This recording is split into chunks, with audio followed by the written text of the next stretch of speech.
Bwana, baada ya kushuhudia dabi ya Kariakoo ikishindwa kufanyika siku ya Jumamosi Machi 8, 2025 baada ya Simba Sports Club kuandika barua kwamba hawezi kuingia katika mchezo huo. Hii ni kutokana na kwamba waligomewa kufanya mazoezi katika uwanja wa Benjamin Mkapa kama timu mgeni. Sasa bwana, klabu ya Al Ahly katika mji wa Cairo nchini Misri imeomba kuahirisha mechi yake dhidi ya mpinzani wake Zamalek katika ligi kuu ya Misri iliyopangwa kufanyika leo majira ya saa 4 dakika 30 usiku.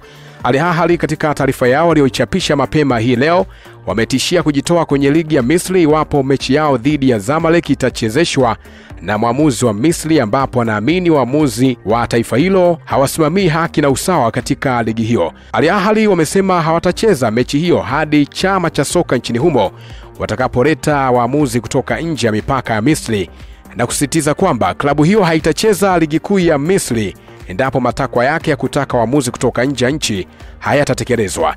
Al Ahly inashika nafasi ya pili katika msimamo wa ligi kuu nchini Misri wakiwa na alama zao 39, tofauti ya alama 7 na Zamalek anayeshika nafasi ya 3. Sasa unaambiwa ubaya ubora umefika kwenye dabi ya Cairo. Mimi naitwa David Moluseki na hii ilikuwa ni Mwalu Sports kwenye Breaking News. Endelea kutazama kwa mazuri zaidi ambayo huwa tunakuwekea hapa.